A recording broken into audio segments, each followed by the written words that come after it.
Inside Canada's most feared prisons, Quebec SHU and Edmonton Maximum Security, concrete silence before the doors close and the lights go out.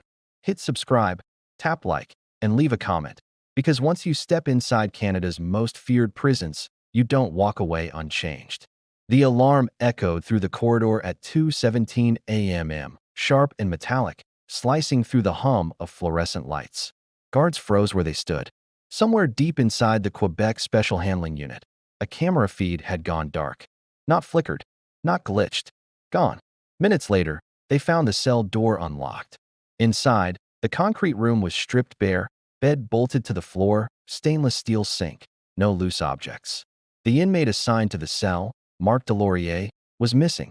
He hadn't been transferred. He hadn't been released. And in a facility designed to isolate the most dangerous offenders in the country, there was nowhere to hide. By dawn, federal officials had sealed the wing. Phones were confiscated. Logs were rewritten. And a single line appeared in the incident report. Inmate relocated under emergency protocol. It was a lie. Detective Anna Leclerc arrived that morning with frost still clinging to her coat. She had spent years investigating disappearances tied to organized crime, but nothing prepared her for the silence inside the SHU. This place wasn't loud like maximum security units portrayed on television. It was quiet by design. Silence here was control. Delaurier wasn't a typical inmate. Former enforcer for a Quebec-based syndicate, he'd survived 3 assassination attempts before being placed in the SHU. The official reason was protective isolation. The unofficial reason was that he knew too much and had started talking. Leclerc reviewed the footage frame by frame. One moment, Delaurier sat on his bed, staring at the wall. The next, static. No alarms triggered. No guards entered. No timestamps skipped. It was as if the system itself had decided not to remember. 2 provinces away, in Edmonton Maximum Security Institution, a similar silence settled over another wing. Correctional Officer Daniel Price was on night duty when he noticed the count didn't add up. Cell B, 14, was occupied according to the board, but empty in reality. The inmate assigned there, Aaron Kovacs, had been transferred from Quebec weeks earlier, another high-risk offender, another potential witness. Like Delaurier, Kovacs had recently requested a meeting with federal investigators. Price filed the discrepancy. Within an hour, a supervisor told him it was a clerical error. By morning, Price's report had vanished from the system. Leclerc didn't believe in coincidences. 2 inmates, both isolated, both potential witnesses, both erased within days of each other. One from Quebec SHU, one from Edmonton Max, different facilities. Same outcome. She requested access to Edmonton's records and was denied. The denial didn't come with threats.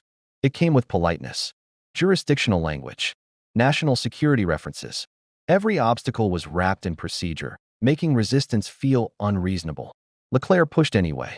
Her first breakthrough came from a retired corrections analyst named Paul Hargreaves, a man who had spent decades mapping inmate transfers across Canada. Over coffee in a quiet Montreal diner, he slid a notebook across the table. "I started noticing patterns years ago," he said. "Inmates who didn't fit. Transfers that didn't follow protocol." "Where did they go?" Leclerc asked. Hargreaves shook his head. "That's the thing. On paper, they stayed right where they were." He pointed to a symbol he'd marked beside several names, including Delaurier and Kovacs. "Shadow status," he said. "Not official. But once someone's flagged, the rules change." Leclerc felt a chill. Flagged by who? Hargreaves leaned back. "By whoever decides a courtroom is too risky." Back inside the Quebec SHU, maintenance crews discovered something else the official report had missed. Behind a service panel in Delaurier's cell, there was a second locking mechanism, industrial grade, recently installed, and not listed in any blueprint. It wasn't an exit. It was a handoff. Leclerc requested the installation records. The contractor didn't exist. Meanwhile, Daniel Price in Edmonton started asking questions of his own. Within days, he was reassigned to administrative duty. Within weeks, he was suspended pending internal review. Before security escorted him out, Price slipped Leclerc a folded piece of paper during a scheduled inter-facility briefing. On it was a single phrase, transit level 0. No database Leclerc accessed acknowledged such a level. But when she searched archived infrastructure budgets, she found repeated references to 0-level retrofitting, funded, approved, and never explained. Always beneath existing facilities. always sealed. Leclerc began to understand the design. Canada's most feared prisons weren't just places of confinement. They were filters, and for certain inmates, the system didn't move them through courts or parole boards. It moved them out of sight. That night, Leclerc received an encrypted message from an unknown sender. Attached was a still image, grainy but unmistakable. A concrete corridor, narrower than standard, lit by recessed lights. A man stood at the far end, head lowered, hands visible, alive. The timestamp was current. The caption beneath the image read, "You're looking in the wrong prisons." Leclerc stared at the screen, pulse pounding. Quebec SHU. Edmonton Max. They were only the front doors. Whatever happened to Delorier and Kovacs didn't happen inside the cells everyone knew about. It happened below them. And as Leclerc zoomed in on the image, she noticed something carved into the wall behind the man. 3 letters scratched deep into concrete. SHU. The screen went dark. And for the first time, Leclerc realized the investigation wasn't about finding missing inmates. It was about discovering where Canada hid the ones it could never let return. Below the records, Anna Leclerc stood alone in the archive room long after the building had emptied, the hum of climate-controlled air the only sound keeping her company. The image haunted her, the narrow corridor, the recessed lights, the carved letters in concrete. SHU. Not a location. A warning. She traced the funding trails first. If transit level 0 existed, it would leave fingerprints somewhere dull enough to avoid attention. Infrastructure amendments. Emergency retrofits. Maintenance upgrades approved under national security exemptions. The paperwork didn't describe cells or prisoners. It described load-bearing stress, acoustic dampening, psychological stabilization. Language designed to sound harmless. In Edmonton, Daniel Price watched the same trail close behind him. His suspension became permanent. His access badge stopped working. His phone began dropping calls mid-sentence. When he tried to retrieve his personal items from the locker room, they were already gone. The message was clear. He'd seen enough. Price reached out to Leclerc from a borrowed phone, voice low and rushed. "They're not prisons," he said. "They're corridors. You don't hold people there.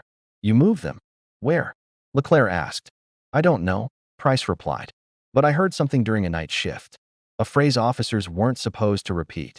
"What phrase?" "Quiet compliance." The line went dead. Leclerc requested a site inspection at Edmonton Maximum Security under the pretext of a systems audit. She was escorted through clean corridors, standard units, carefully curated transparency. Everything worked as it should. Cameras blinked. Doors sealed. Logs aligned. Then she noticed the floor. In one wing, the concrete dipped slightly, almost imperceptible.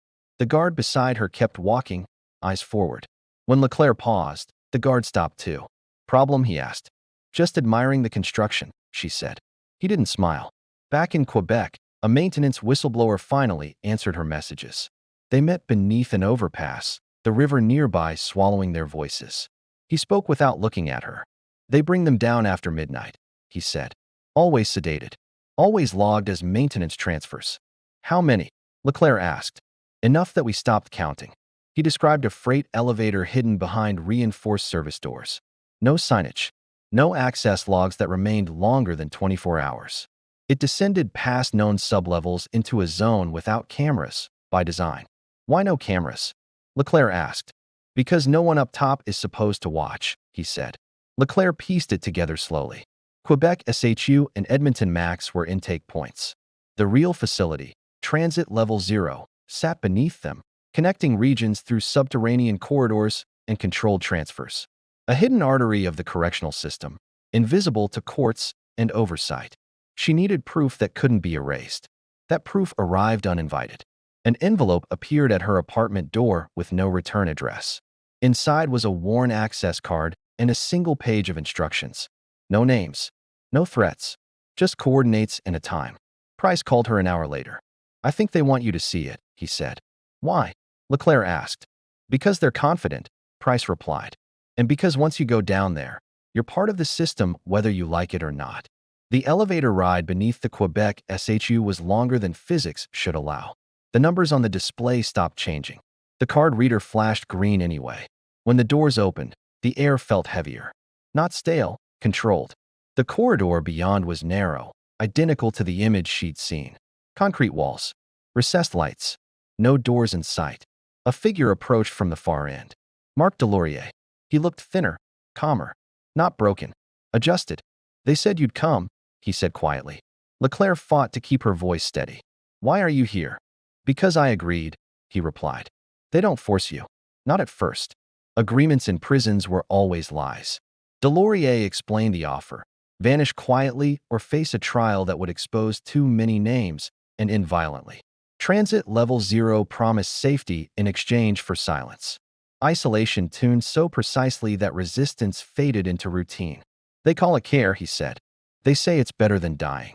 Leclerc noticed others moving behind him, escorted without restraints, expressions vacant but calm. This wasn't chaos. It was order. Alarms didn't sound when Leclerc recorded everything. They expected her to. Back on the surface, the access card deactivated itself. Within hours, Leclerc's credentials were suspended. Her office was sealed. A press release announced her reassignment pending review. The footage she uploaded stalled, flagged under emergency statutes. Then something unexpected happened. European watchdog groups picked up the data before it could vanish. Questions reached Parliament. International journalists asked why Canada had correctional levels that didn't legally exist. The response was immediate. Transit Level 0 was officially denied. Unofficially, it went quiet. Price disappeared 2 days later. Leclerc stood alone again, watching the corridors of power close ranks. She had exposed the pathway, but not the destination. The system didn't collapse. It adjusted, and as she reviewed the last frame she'd captured underground, she noticed something she'd missed before, a directional marker etched faintly into the concrete, pointing away from the SHU. Not an endpoint, a route. Transit Level 0 wasn't where people disappeared. It was where they were sent next. Shadows above the surface before the final doors close on this story. Hit subscribe to Truth in Shadows, leave a like, and tell us where you re-watching from. Because what happens in Canada's most feared prisons affects more than just the inmates. Anna Leclerc sat in her apartment, the city lights of Montreal bleeding through the blinds. Every notification ping made her flinch. Transit Level 0 wasn't officially real. The world didn't know it existed.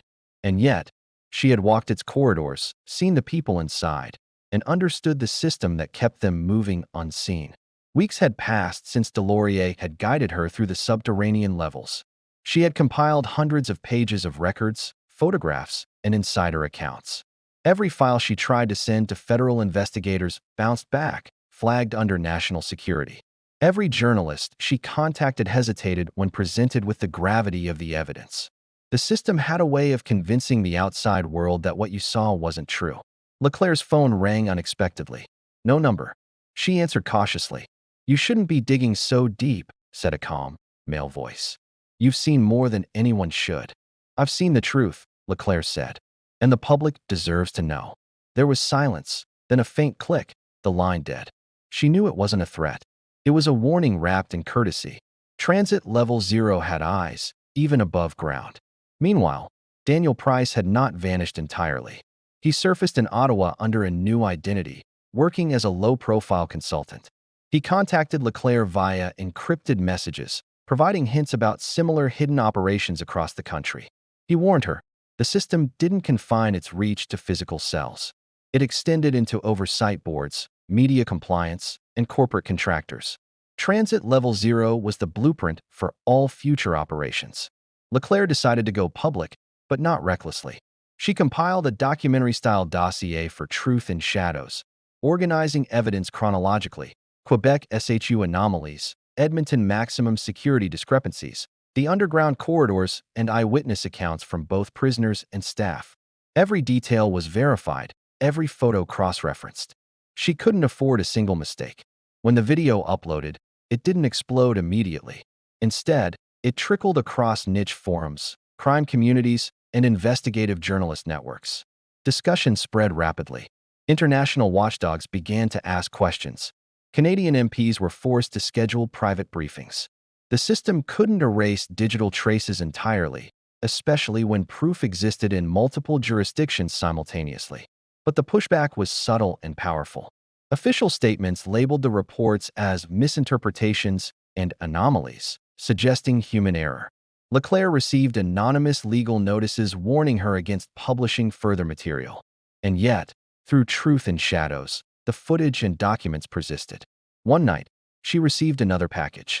Inside, a photograph of a different underground corridor, this one in Edmonton. The concrete walls were the same, the lighting recessed. In the center stood Aaron Kovacs, fully composed, hands resting calmly at his sides. Written in faint white chalk above his head were the words, "Observation continues." Leclerc understood immediately. These people weren't just hidden. They were being monitored. Their compliance ensured not just their survival, but the system's perpetuation. The story began attracting international attention. European journalists compared it to other high-security facilities worldwide. Analysts speculated that Transit Level 0 could serve as a model for secret containment systems in other countries. What had been Canadian secrecy suddenly became a global question about human rights, governance, and oversight. Despite exposure, the prisons themselves didn't change. Quebec SHU continued to operate. Edmonton Maximum Security continued to function, and underground corridors continued to move people. What had shifted was awareness. People watching, people asking questions, people demanding accountability. Leclerc received a final encrypted message from Price. It read simply, "They cannot erase what thousands have now seen. Keep looking. Keep documenting. Transit Level 0 will surface only if we watch." Leclerc realized that the mission wasn't to shut down the system entirely. That was impossible. The mission was to expose enough, to make it visible, to ensure that each hidden corridor, each unrecorded transfer, could be scrutinized by those outside. As she closed her laptop that night, the weight of understanding settled on her. Transit Level 0 existed in the shadows, but shadows only hold power as long as no one shines light on them. By documenting the system, she was striking a match. Not enough to burn it down. Not yet, but enough to illuminate it. Outside, the city hummed with normality. People walked streets, unaware of the corridors beneath, of the carefully managed disappearances, of the prisoners who existed legally in one place, but physically in another. But through truth and shadows, the story would persist. And somewhere deep below, Delorier and Kovacs continued their quiet existence. They were alive, controlled, and observed. They had survived because they adapted to the rules of a system that rarely allowed mistakes and never allowed witnesses to leave. Leclerc leaned back, exhaling. She knew one truth above all: awareness was power.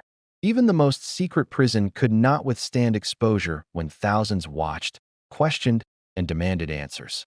The screen went dark. Text appeared. Subscribe to Hidden HFT Crime Watch. Share. Because some truths exist only when someone is paying attention. And in the silence, she knew the fight wasn't over.